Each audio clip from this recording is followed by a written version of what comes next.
નમસ્કાર દોસ્તો, એમબી વાલા ચેનલમાં તમારું સ્વાગત છે. તો આજે આપણે એક સિરીઝ ચાલુ કરી રહ્યા છે. જે લોકો તૈયારી કરી રહ્યા છે તે માટે સારા સમાચાર છે. આપણા માટે આપણે ફ્રી સિરીઝ લઈને આવી રહ્યા છે દોસ્તો, જ્યાં તમને નવા નવા ટોપિક જે પરીક્ષામાં ચાલી રહ્યા છે, જેવા કે એઆઈ રિલેટેડ થઈ ગયા, સ્પોર્ટ રિલેટેડ, દુનિયામાં નવી ઘટનાઓ, એના સાથે સાથે આપણા યુદ્ધ ક્ષેત્રે પરિણામો, એના સાથે સાથે જે તમારા આપણા જહાજ ઉપર સારામાં સારા ક્વેશ્ચન પૂછાઈ રહ્યા છે દોસ્તો.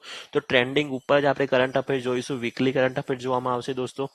તો ચાલો આપણે ઝડપથી ચાલુ કરી દઈએ, કે જ્યાં તમને પ્રોપર અમે તમને અપડેટ આપશું કે શું શું દુનિયામાં ચાલી રહ્યું છે દોસ્તો. ઠીક છે, તો આજે આપણે 3 વસ્તુ જોવાના છે દોસ્તો. ત્યાં આપણે તમને બી ખબર છે ધ્વજારોહણ થયું, એના સાથે G20 સમિટ 2025 જે સાઉથ આફ્રિકામાં યોજાઈ ગઈ એના વિશે, અને એના સાથે સાથે અજય વોરિયર. તો આ ત્રણેય વસ્તુ આપણે આજે જોવાના છે દોસ્તો. એના સાથે સાથે અમુક જે કરંટના પ્રોપર ટોપિક છે એ બી આપણે જોઈશું. તો ચાલો પહેલા આપણે થોડું સમજી લઈએ G20 વિશે. તો G20 તમને બી ખબર છે સાઉથ આફ્રિકામાં 2025 હમણાં જ યોજાઈ ગઈ, જે છે 22 અને 23 નવેમ્બરના 2025 ના રોજ આફ્રિકાના જોહાનિસબર્ગમાં એક્સપો સેન્ટર ખાતે યોજાઈ દોસ્તો. આ તો છે, પણ એના સાથે સાથે જે યાદ રાખવા જેવું એ છે કે આફ્રિકન ખંડમાં આ પહેલી સમિટ હતી દોસ્તો. તો તમને એમ થાય કે હજુ સુધી આફ્રિકન ખંડમાં, તો આફ્રિકન ખંડમાં એ પહેલી સમિટ હતી. એના સાથે સાથે તમને હું થોડું જણાવી લઉં તો G20 સમિટના અધ્યક્ષમાં શ્રી સિરિલા રામાફોસાએ આની અધ્યક્ષતા કરી. આ બી પૂછાવાની શક્યતાઓ છે દોસ્તો. એના સાથે સાથે હવે પછીની જે ટ્રેન્ડિંગ ટોપિક રહેશે એ 26માં, કે 26ની ભરતી માટેનું આપણે વહેલા જોવાનું છે દોસ્તો. તો 26માં આ પૂછાઈ શકે છે કે અમેરિકા છે G20ની અધ્યક્ષતા કરશે દોસ્તો. તો આ તમારે ધ્યાન રાખવાનું છે. 24માં બ્રાઝિલ હતું, 25માં અહીંયા દક્ષિણ આફ્રિકા, અને 26માં થશે દોસ્તો અમેરિકા. તો આ ટ્રેન્ડિંગ ટોપિક હતો આપણો દોસ્તો. ચાલો હવે આપણે જઈએ આપણા નેક્સ્ટ કરંટ અફેર્સ ઉપર, જે થોડું હું તમને બતાવી દઉં કે આપણે કયા વચ્ચે ચાલી રહી હતી. ભારત અને વિયેતનામ આર્મી એક્સરસાઇઝ વિનબેક્સ. ભારત અને વિયેતનામ વચ્ચેનું જે એક્સરસાઇઝ કરવામાં આવે છે આર્મી તરફથી, એને વિનબેક્સ કહેવામાં આવે છે, જેની 6ઠ્ઠી આવૃત્તિ હનોઈમાં હતી.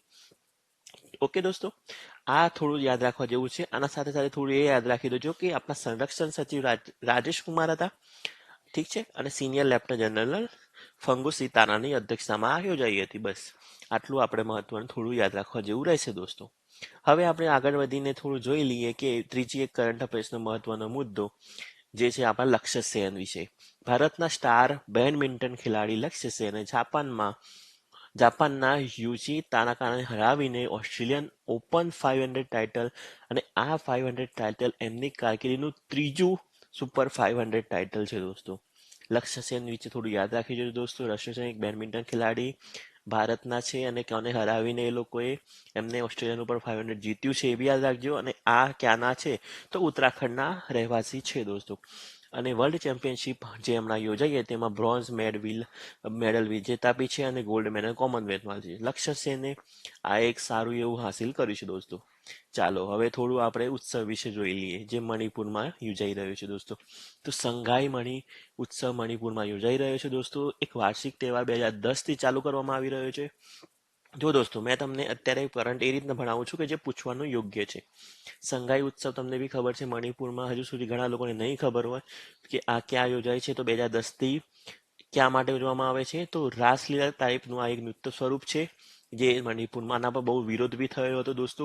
એ વિરોધ બાદ બી આ યોજાઈ રહ્યું છે દોસ્તો. તો આ એક સારામાં સારી ન્યૂઝ બી છે, અને એના સાથે સાથે કરંટમાં બી સારામાં સારું ચાલી રહ્યું છે દોસ્તો. તો એના માટે હું તમને અપડેટ આપી રહ્યો છું. મણિપુર માટે આ સારામાં સારું એક ઉત્સવ ગણવામાં આવે છે, અને આ સંઘાઈ એક એમનું રાષ્ટ્રીય પ્રાણી, એના ઉપરથી આનું નામ પાડવામાં આવી રહ્યું છે, જે એમના રાષ્ટ્રીય પ્રાણી છે. ઓકે દોસ્તો, ઇથોપિયાનો આ બી હાલે કરંટમાં ચાલી રહ્યો છે જ્વાળામુખી વિશે. તમને બી ખબર છે ભારતમાં બી આ ટ્રેન્ડિંગ ટોપિક છે. ઇથોપિયાનો હેલી ગુબ્બી જ્વાળામુખી 12,000 વર્ષ પછી ફાટે દોસ્તો. તો આ તો એક ટ્રેન્ડિંગમાં પૂછાવાની શક્યતાઓ હાઈ વધી જાય છે દોસ્તો. એ લોકો એમ નહીં પૂછે કે કયો હતો, એ લોકો એ પૂછી શકે છે કે આ કયા પ્રકારનો છે. તો તમને હેલી ગુબ્બી ઇથોપિયાનો અફાર પ્રદેશમાં આવેલો સ્થિત છે, જે ઢાલ જ્વાળામુખી છે. ઘરના જ્વાળામુખીના પ્રકારોમાં એ ઢાલ જ્વાળામુખી ટાઈપનો આ પ્રકાર છે. ઠીક છે દોસ્તો, આ યાદ રાખજો. અને આ લાલ સમુદ્ર દક્ષિણ એશિયામાં ફેલાવાના શરૂ થઈ ગયા હતા વાદળો, આ બી યાદ રાખજો દોસ્તો. તો આ બે મહત્વના છે કે હેલી ગુબ્બી જે ઢાલ પ્રકારનો જ્વાળામુખી ઇન્ડોનેશિયામાં ઇથોપિયામાં હતો દોસ્તો. અને ઇથોપિયામાં આ યમન અને ઓમાન સુધી આના વાદળો બી ફેલાયા હતો. અને આપણું હવે ફાઇનલ એક જે લાસ્ટ ટોપિક આપણું બચી રહ્યું છે એ છે કે એશિયન પાવર ઇન્ડેક્સમાં ભારતનું ત્રીજા સ્થાને આવી ગયું છે. અને આ શું છે એશિયા પાવર ઇન્ડેક્સ? તો ભારત એશિયામાં ત્રીજા ક્રમે છે, જે અમેરિકા અને ચીન ફર્સ્ટ બે એ લોકો છે, જે ત્રીજા નંબરે છે ભારત. ઠીક છે દોસ્તો, તો એશિયા પાવર ઇન્ડેક્સ થોડું યાદ રાખજો. એના સાથે સાથે નાલસા, નાલસા એ નેશનલ લીગલ સર્વિસ ઓથોરિટી છે. આ એક ટ્રેન્ડિંગ ટોપિક ચાલી રહ્યો છે દોસ્તો. આ બી પૂછાવાની શક્યતાઓ હાઈ છે દોસ્તો. એસટીઆઈના પેપરમાં બી આ સારામાં સારો ટોપિક છે.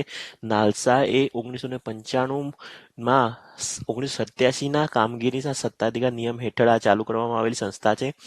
નાલસા એ ઝડપી નિકાલ ન્યાયતંત્રના કેસો માટેની છે. અને આ મુખ્ય ન્યાયાધીશ નાલસાના મુખ્ય આશ્રય દેતા હોય છે. સુપ્રીમ કોર્ટ બીજા સૌથી ન્યાયાધીશ અધ્યક્ષ છે. ઠીક છે દોસ્તો, તો જ્યારે ભારતની સુપ્રીમ કોર્ટના બીજા સૌથી વરિષ્ઠ ન્યાયાધીશ અધ્યક્ષ હોય છે. તેનું મુખ્ય સ્થિત દિલ્હી ખાતે છે, જે સુપ્રીમ કોર્ટ ઓફ ઇન્ડિયા ખાતે રાખવામાં આવેલું છે. તો આ થોડું વિશે આટલું ધ્યાન રાખજો. તો દોસ્તો જો કેવી રીતના મેં તમને ટોપિક સમજાવ્યા, એઆઈ રિલેટેડ, વિજ્ઞાન રિલેટેડ થઈ ગયા, સંરક્ષણ રિલેટેડ થઈ ગયા, નવા દુનિયામાં અવનવી ઘટનાઓ જે ટ્રમ્પિંગમાં ઇન્ડિયામાં ચાલી રહી છે. તો આ વીકલી કરંટ અફેર્સ આ રીતના હું તમને ભણાવવા આવી રહ્યો છું. તો વીકલી આપણા વિડીયો ચાલુ થઈ ગયા છે ફ્રીમાં. શેર કરી દેજો તમારા મિત્રો જોડે. અને હજુ સુધી તમને ખબર ના પડી હોય તો MBA વાળાને સબસ્ક્રાઈબ કરવાનું ભૂલતા નહીં દોસ્તો. આવા જ ટોપિક તમારી માટે હું લઈને લાઈવ આવી રહ્યો છું દોસ્તો. ધન્યવાદ દોસ્તો. લાઈક કરજો, શેર કરજો તમારા મિત્રો સુધી, અને ટેલિગ્રામ ચેનલમાં જોડાવાનું ભૂલતા નહીં દોસ્તો. લિંક ડિસ્ક્રિપ્શનમાં હું આપી દઈશ દોસ્તો. ધન્યવાદ.